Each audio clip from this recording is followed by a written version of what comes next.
Fewer tasks increased individual productivity more than automation. If you find yourself creating publications and repeating steps in the process, then creating a document template may provide a significant benefit for you. In this video, we're going to discuss working with templates in Scribus, so let's get started. Welcome to class. Scribus comes with a number of predefined templates categorized from books to PDF presentations.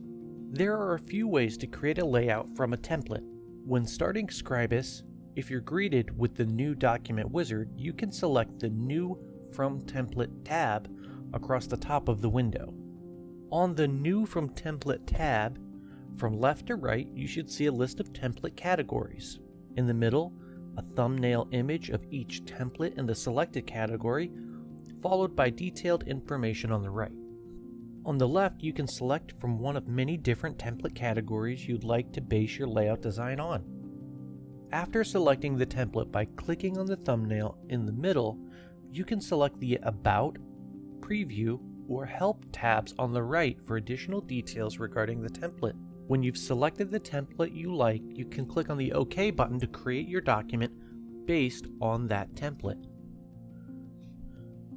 If you're not greeted with the New Document Wizard when you start Scribus or are already running the application, from the standard menu you can select File and then New From Template, or use the keyboard shortcut by pressing Ctrl, Alt, and N. This will open a New From Template window that, as you guessed it, will allow you to create a new document layout based on selecting a template. Let's select a template and see what happens. Templates can contain a number of elements for you to use, such as color palettes, special fonts, images, and predefined styles, and even master pages. Although Scribus comes with a handy assortment of predefined templates, there are a number of sources online where you can acquire additional templates that you can use within Scribus. Please keep in mind that the Scribus development team has identified that templates are not backwards compatible with previous versions of the application. This means that if a template was created in an older version of Scribus, you may be able to use it in a newer version of Scribus. However, you will not be able to use a template created in a newer version of Scribus with an older version of the application. Before we import or register a new template with Scribus, there are two things we must do. First, we'll need to define our local template directory so that Scribus knows where to look for our new templates. With Scribus running, we can select File and then Preferences, then select Paths. If it's not already set, be sure to identify a location on your computer where we will be storing our additional templates. Also, be sure to take a note of this path as we'll be placing our downloaded templates in this location. The second step before importing a template will be to go get a template to use.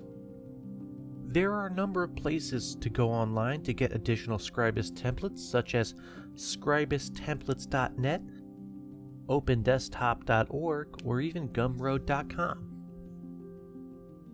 If you happen to know another source of great Scribus templates, or happen to have one of your own you'd like to share, be sure to let us know in the comments. Once you have your template downloaded, you'll copy your template into your templates directory. If your template's in a compressed folder, you'll need to extract the content of your template. You can identify a compressed file by its type, or if the file name extension ends with something like .zip, .rar, or .gzip.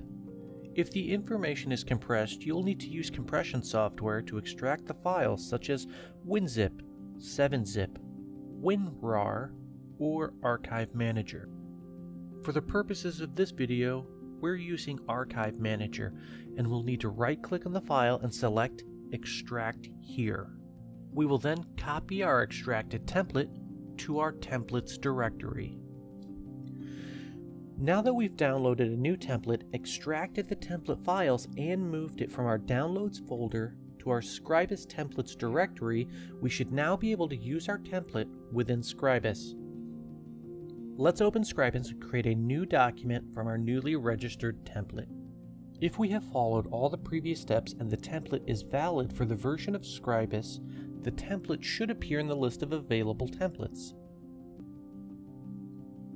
Templates are a great way to increase productivity and ensure you're staying consistent through the use of predefined settings. Not only can you use the Scribus provided templates, but you can also acquire, register, and use third-party templates as well. If this video helped you, or you would like to have us cover a specific topic in Scribus, let us know in the comments section. See you in the next one.